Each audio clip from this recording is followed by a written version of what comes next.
ফিহিন্না খৈরাতুন হিসান, ফিহিন্না এবং সেগুলোর মধ্যে রয়েছে বা থাকবে খৈরাতুন মানে উৎকৃষ্ট, খৈর খৈর মানে উৎকৃষ্ট, হিসান আর এই শব্দটা স্ত্রীবাচকে আছে, তার মানে উৎকৃষ্ট রমণী, হুরদেরকে বোঝাচ্ছে বা সচ্চরিত্র রমণী আর হিসান এবং তারা থাকবে সুন্দরীও। তার মানে খয়রুন হিসানুন এই দুটার মধ্যে সম্পর্ক আছে, মাউসুফ সিফাত, তার মধ্যে থাকবে কি সুদর্শনা বা দেখতে সুন্দর, সুদর্শনা উত্তম চরিত্রের অধিকারিণীগণ। ফাবিআইয়ি আলাই রব্বিকুমা তুকাজ্জিবান, অতএব তোমরা উভয়ে তোমাদের রবের কোন কোন নিয়ামতকে অস্বীকার করবে।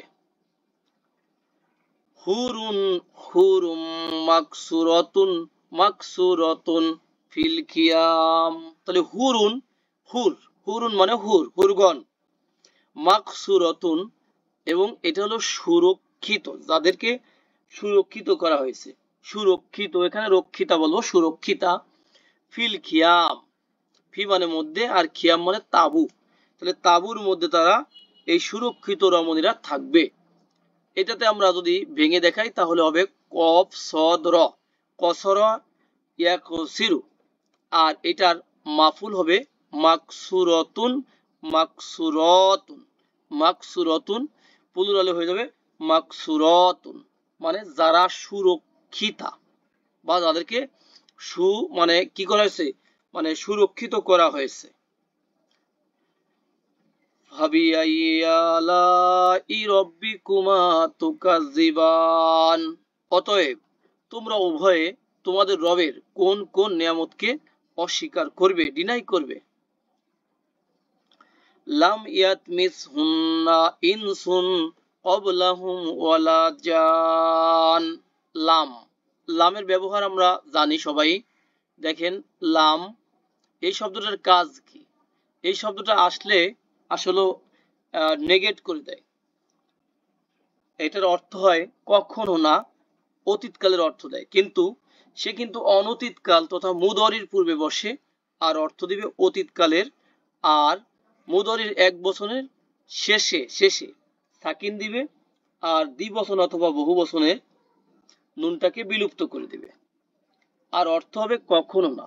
তাহলে লাম ইয়াত মিস, দেখেন মিসু ছিল, লাম ইয়াত মিস, হ্যাঁ এটা ছিল তমিসা, ইয়াত মিসু, তমাসা ইয়াত মিসু, টাচ করা, লাম ইয়াত মিস কখনো টাচ করেনি, হুন্না তাদেরকে সেই রমণীদেরকে কখনো টাচ করেনি, ইনসুন এখানে ইনসুন কিন্তু ফাইল বা ডোয়ার, ক্বাবলাহুম তাদের পূর্বে, ওয়ালা জান আর না কোনো জিন, তাহলে জান মানে জিন এবং মানুষ এই দুইটা হলো এখানে ইসমু ফাইল তথা ডোয়ার, তাহলে কোনো মানুষ অথবা কোনো জিন তাদের পূর্বে মানে জান্নাতীদের পূর্বে টাচ করেনি।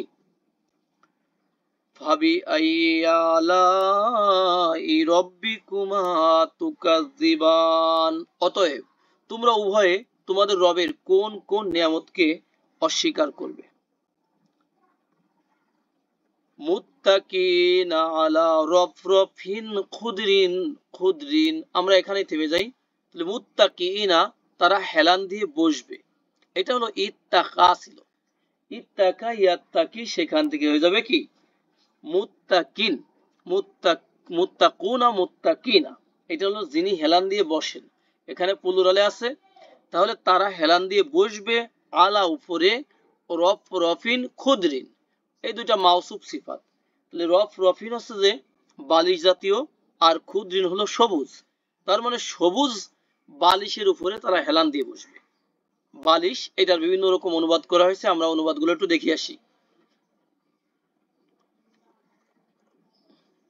দেখেন অনুবাদগুলো লেখা আছে, তারা হেলান দিয়ে সবুজ তাকিয়া আর সুন্দর সুসজ্জিত গালিচার উপরে মানে বসবে আর কি, তারা হেলান দিয়ে বসবে সবুজ তাকিয়া ও সুন্দর গালিচার উপরে, তারা সবুজ বালিশে ও সুন্দর কারুকার্য খচিত গালিচার উপর হেলান দেয়া অবস্থায় থাকবে। ওকে, আমরা আর দেখছি না। এবং পরের শব্দটা হলো আবকরিন হিসান। আবকরিন মানে এমন চাদর, মানে অতি সুন্দর। হিসান মানে যেটা গালিচা, কার্পেট। আর হিসান মানে সুন্দর। তার মানে কি, সুন্দর গালিচার উপরে আর সবুজ তাকিয়া তথা বালিশ বা বালিশ জাতীয় জিনিসের উপরে তারা হেলান দিয়ে বসবে জান্নাতীরা। ফাবিআইয়ি আলাই রাব্বিকুমা তুকাজ্জিবান। অতএব তোমরা উভয়ে তোমাদের রবের কোন কোন নিয়ামতকে, এই যে কোন কোন বলবো, নিয়ামতকে, অনুগ্রহকে অস্বীকার করবে। তাবারাকাসমু রাব্বিকা। তাবারকা হচ্ছে একটা ভার্ব। তাবারকা এটা হচ্ছে গ্রুপ নম্বর 6, মানে 6, গ্রুপ নম্বর 6 এর একটা ভার্ব। এটা হচ্ছে বরকতময় হওয়া। বরকতময় হওয়া এই শব্দটাকে আমরা একটু দেখে নেই। দেখেন গ্রুপ নম্বর 6 যে বলেছি, এর রুটে ছিল যে বা র কাপ, বারাকা। এটা আমরা সবাই বুঝি, বারাকা। বারাকা মানে বরকত। তাহলে এই শব্দটা গ্রুপ নম্বর যখন 6 যাচ্ছে, দেখেন কেমন হচ্ছে। গ্রুপ নম্বর 6, এই রুট থেকে গ্রুপ নম্বর 6 আসলে একটা তা চলে আসবে, এরপরে ফার্স্ট রেডিকেলের পরে একটা আলিফ চলে আসবে। তাহলে তাবারকা ইয়া তা বা ইয়া তাবা র ইয়া তাবার ইয়া তাবার, এই ইয়া তাবারকু। এটা হলো বরকতময় হওয়া। হ্যাঁ, বরকতময় হওয়া। তাবারকা ইয়া তাবারকু, দেখতে পাচ্ছেন, বরকতময় হওয়া। তাহলে বরকতময়, আল্লাহ বরকতময়। ইসমু মানে নাম, রব্বিকা তোমার রবের নাম হয় বরকতময়। হ্যাঁ, তার মানে তোমার রবের নাম বরকতময়। জি মানে ওয়ালা, ওয়ানার।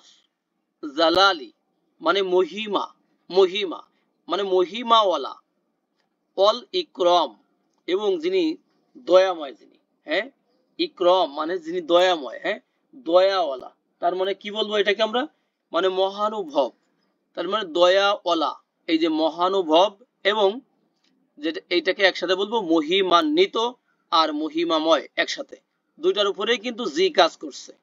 তাহলে মহিমান্বিত এবং মহানুভব তোমার রবের নাম বড়ই বরকতময়। তোমার রবের নাম বড়ই